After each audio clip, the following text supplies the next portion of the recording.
Hi everybody, Jasmine Simon here with Tanjay Wellness and founder of DC Metro Cuddles. I wanted to share something that happened a few weeks ago, and I am thankful to have taken the courses that I have recently in the past few months. So, I was doing an exploratory Zoom video conference with a new client, and this is part of my vetting process. After I send a client a welcome email, we schedule a time to do a video conference. This particular client, the moment we got on the video conference, something didn't seem right, and I wasn't sure what was going on or what it was. I've been doing this for a while, and so I can see patterns when people get on the video call. They're either incredibly excited and a bit apprehensive, but ecstatic to even be venturing into something like this.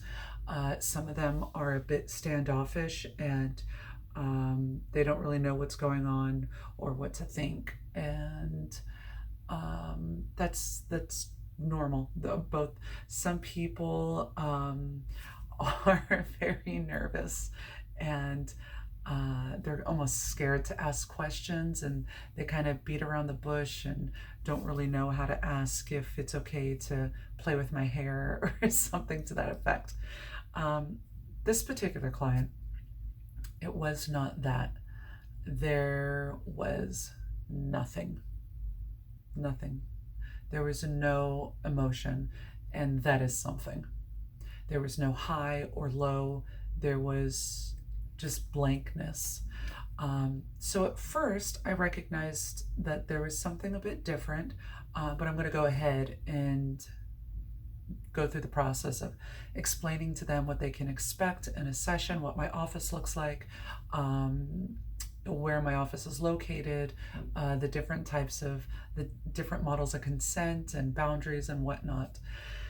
And while I'm saying my spiel, I stop and I check in with them again, because again, there's nothing, no questions, no curiosities, nothing at all. And I asked them if they were okay, and they said yeah. And I said okay. And so I continued on, and by the end of my essential monologue is really what it was. They were still had no questions, and I got yes, no answers. And so I had to take it a step further, and I said, listen, I see that there's something going on here, and I have to ask, are you in crisis? And they stopped and looked away from the camera and said no. And I asked again, have you had thoughts of suicide?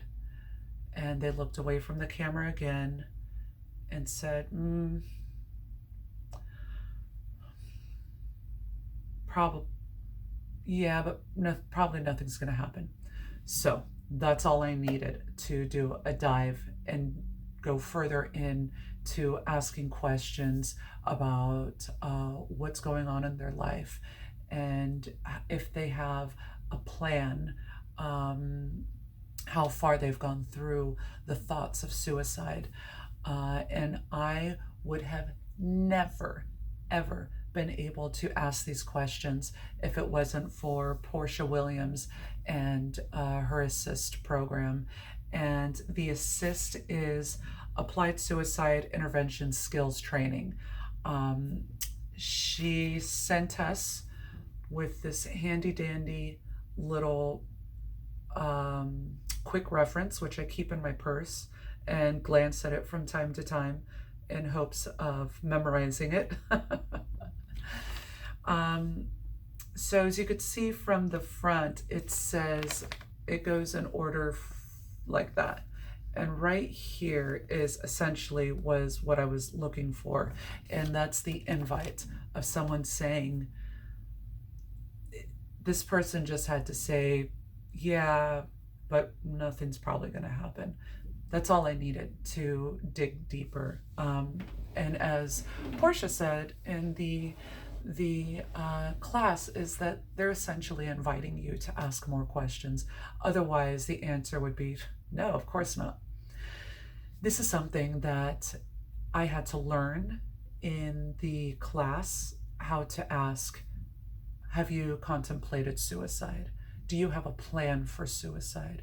Who is your support team? What happens when you start feeling down or depressed? Who do you go to? Who do you call? What do you do? I remember asking in the class, I said, I feel as if I were to ask somebody if they were contemplating suicide, that if they weren't, that would set them over the edge. And they'd be, well, I wasn't, but now I am. And they explained to me that, one, that's ridiculous, that if someone's contemplating suicide, they're already there. And me mentioning it and asking them is not going to push them over the edge. We live in this society where there is so much shame around suicide, so much shame around depression and anxiety, and you just have to buck up and will yourself past it. And as we're learning further, as we go further and further, and more studies are being done with PTSD and depression and anxiety, that it's not that simple. And even these medications that we're giving people, they don't cure it. They're a patch at best. So if you haven't taken the A.S.I.S.T class, I highly suggest you take it. It's incredible. I don't have Portia Williams' website, but I'm going to put it down in the comments so you can check it out. The one that I did was held at the VA Medical Center in Washington, D.C., and it was invaluable. I feel so confident in these situations now. And as one of the attendees, there at the class said that I think they said I'm a first responder. And at the time I didn't realize that, but I realize it now, that yes, when I do have these conversations with people, even before they make it into my office, that it gives them the opportunity to feel like it's okay to say, yeah, I have been contemplating suicide, and I know the bridge that I'm going to jump off of when I finally decide to take the steps, when I'm tired of feeling the pain, or I'm tired of being numb, or I'm just tired of life. This is what I'm going to do. And that's all they need to tell me for us to start putting a plan together. And so, yeah, I just wanted to share that. I hope this resonates with some people out there. I hope if you have contemplated suicide, that there is somebody that you can go to and talk to. And if you can't, message me, and I'd be happy to hold space and talk to you about it and get a plan together for you. So have a wonderful day, everyone.